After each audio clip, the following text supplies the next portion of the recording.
Welcome to day 2 of Vlogmas.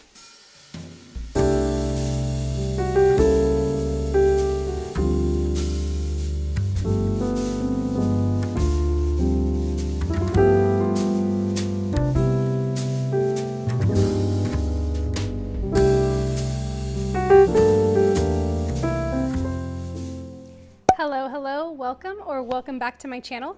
If you're new around here, I'm Taylor, and welcome to day 2 of Vlogmas. Today, we are going to chat all about my Christmas TBR. Really, just my December TBR. When I'm filming this, it is the end of November, so I have specially curated my December TBR. If you don't know, I love reading. I have almost read 60 books this year, which is a huge accomplishment for me. I'm so excited to see what the number will be when I end the year. If you are not already, follow me over on Book Talk. I'll put that here for you. If you want to keep up with all the books I'm reading in real time, this video will be short and sweet. My goal for 2025 is to really not spend any money on books, which is totally bonkers because I have been buying a lot of books this year, but after counting my physical TBR and realizing that it's almost 80 books, which is really crazy, I don't need to buy any books. I also have a Kindle and I have Kindle Unlimited. I have plenty of options to read books there. So unless it is for a book club or to complete a series, I will be really trying to stick to my book buying ban in 2025.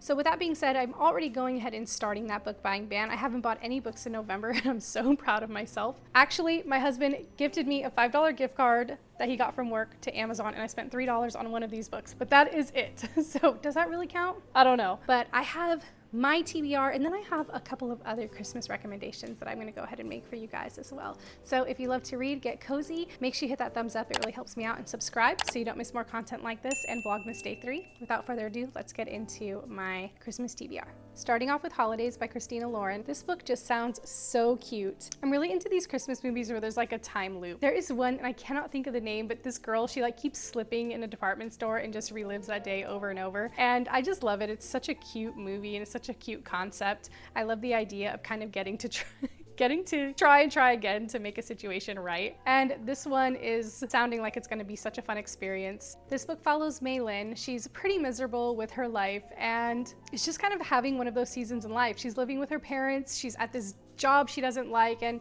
she's really not looking forward to the holidays. It starts where she's saying goodbye to her family cabin. It is her favorite place to be. It's in Utah, and it sounds like she maybe gets in a car accident and wakes up on an airplane, where she keeps experiencing the same holiday over and over again. This one sounds so fun. I think I might start the month with this one. Oh, and I didn't mention, I actually only have 2 physical copies for my Christmas TBR, which I'm proud about because like I said, I'm really trying not to buy books. I will also be reading The Christmas Tree Farm. I think we're gonna go ahead and do this in my cousin book club. We read a book every month and we meet, and it's just special cousin time, and I look forward to it so much. I think this is gonna be the one the girls go with. This is by Lori Gilmore. It is the 3rd book in the Dream Harbor series. I have read Pumpkin Spice Cafe. I need to read Cinnamon Bun Book Club. It was on my November TBR. However, this month, I've really just been trying to take things slow, and that has included my TBR, which I'm pretty happy with, but I do want to read the Cinnamon Bun Bookstore before I dive into this one. However, I don't believe you really need to. This is one of those series where each book is about different people in the world, so you'll probably miss out on a few things that are talking about, you know, the other characters from the other books and things like that, but I think you can pretty much read it as a standalone if you wanted to. Don't quote me on that because like I said, I haven't read all of them to tell you, but I believe it's kind of one of those things. So Lori Gilmore just kind of writes these small town cutesy romances. There's not really a whole lot to them in that they're kind of just like a cozy Hallmark movie to me. They're good, they're enjoyable, but they're not like gonna blow your mind or anything like that. I have heard that this is the best one in the series, so I'm excited for that. This one follows Kira. She hates Christmas, but she just bought a Christmas tree farm. Then there's Bennett. He is on vacation in this little town, trying to just get a break from his life. And these two meet on her Christmas farm, and I guess the rest is history. So this one sounds really cute. This will probably be a closer towards Christmas read for me. And for Kindle books, I haven't decorated this for Christmas yet, so it still has my spooky ghost on it. But everything else that I'm going to be reading is going to be on my Kindle. Starting off with How My Neighbor Stole Christmas by Megan Quinn. I have not read any Megan Quinn books, and I hear really good things from friends on Book Talk. So I'm excited that my first Megan Quinn book is gonna be a Christmas book. The cover kind of alludes to this Grinchy vibe. It's enemies to lovers, which is my ultimate favorite trope. So this one follows a main character. I actually don't know her name.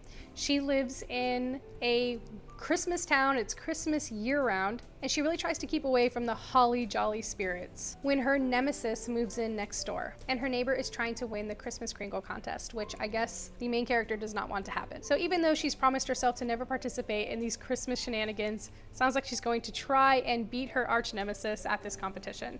This one sounds like it's just going to be lighthearted fun, and I'm here for lighthearted fun during the holidays. Next up on my list is The Christmas Fix by Lucy Score. I have not read any books by Lucy Score either, another author that I hear nothing but great things about, so I'm excited to dive into her books and her writing and see how I like her. This story follows Kat. It sounds like she's trying to save her town's small town Christmas festival, but there is a grumpy town manager getting in her way. Sounds like this is like a Grumpy Sunshine.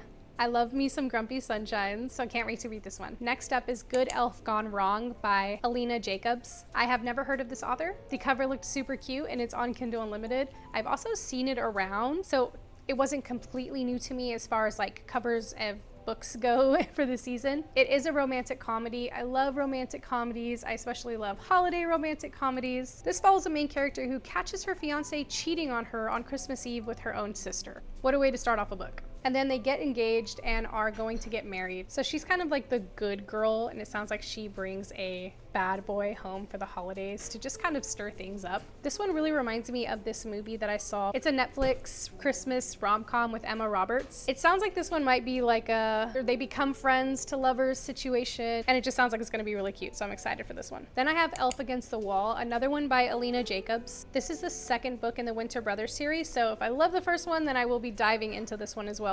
So this one starts off really dramatic, where this girl is kissing this boy under the mistletoe and her cousin screams that she stole her man, which just sounds like a dramatic, perfect way to start a book. So this guy ends up being not only her boss, but her cousin's fiance. So it sounds like this one's gonna be a lot of drama and a lot of fun. I think I'm really gonna like Alina Jacobs. If you guys have read anything by her, let me know in the comments below how you liked it and if you've read these books too. And then last, I have Merry Ever After by Tessa Bailey. Tessa Bailey is another author I hear nothing but good things about. This one just sounds really cute. It's a part of her Under the Mistletoe collection. It's about a single mother who's working at a thrift store who meets a gentle giant farmer. So if you're into that sort of thing, and I know my girlies who are, this one sounds like it's gonna be really cute too. So Evie, the mom, is starting over in this strange little town, not wanting to date, that's not what's on her mind, but this farmer, Luke, really starts to catch her eye. This one sounds really cute. So as far as my definitive Christmas TBR, that is what I am hoping for the month of December, but I do have a couple of honorable mentions for you guys. There's Eating Her Christmas Cookies by Alina Jacobs. This is the first book in the Frost Brothers series, so it sounds like she's just a Christmas gal. Looks like this book is going to follow Jack and Chloe and kind of jump back between the characters for each chapter, and I love when books do that. The book description's a little weird because it's a conversation between the two, so I won't go into that. I guess Alina Jacobs may or may not be the queen of Christmas books, it sounds like. I also have Midnight at the Cozy Christmas Shop. This one sounds really cute. It's by Jenny Colgan. It's about a little bookshop in Edinburgh, and I guess there's going to be a film shot there, and Carmen, the bookstore manager, is not too happy about it but can't really pass up the opportunity to make the money, and new opportunities start to present themselves for her and her bookstore. This one just sounds like it's going to be really cozy, really warm-hearted, following a bookstore. I just feel like that's always so fun. I love watching films that follow little shops and small shop owners, so I feel like this book is going to be really cute. Then there's Christmas at the Little Paris Hotel by Rebecca Rayson. Anything set in Paris just always sounds really romantic to me. This book follows Anais. It sounds like she inherits a hotel in her divorce. All she wants to do is tidy it up and sell it and get it off her hands as fast as she can. And there is a grumpy American bar owner next door who's just kind of interfering with her plans. Another Grumpy Sunshine. I honestly might move this onto my definitive TBR because this one just sounds like it's going to be really romantic. Then I have The Secrets of the Christmas Bookshop by Susan Abraham. Another book that follows a bookstore, however, this one is dark and scary. And I will read the description here because I think this says it all. It's a dark, atmospheric story that combines elements of horror, mystery, supernatural forces, and redemption. Set in a quaint and mysterious bookshop during the Christmas season, it follows Daniela, a woman facing difficult personal and financial struggles after being laid off from her department store job. She's forced to move in with her perfect sister, but instead ends up working at an ancient bookshop owned by Mr. Peters. So just to kind of switch it up, I saw this one is like a spooky one, and there was another one I saw at Target that I really wanted, which was like a Christmas murder mystery. And I was like, how come I never thought about reading that? When I think about Christmas, I think about romance books, but cozy mysteries or some horror elements would be a lot of fun. And I saved this one for my husband too, because I thought he might like this. But that is it, guys. That wraps up my Christmas TBR and Vlogmas Day 2. All of these books that I have just shared with you, besides the first two of the physical ones that I have, the Holidays and the Christmas Tree Farm, are on Kindle Unlimited. So if you have Kindle Unlimited, be sure to check out all the Christmas books that they have right now, because there's actually a lot of them, and that book that you've been eyeing at the store might just be on Kindle Unlimited. Thanks for being here today, guys. I will see you for Vlogmas Day 3.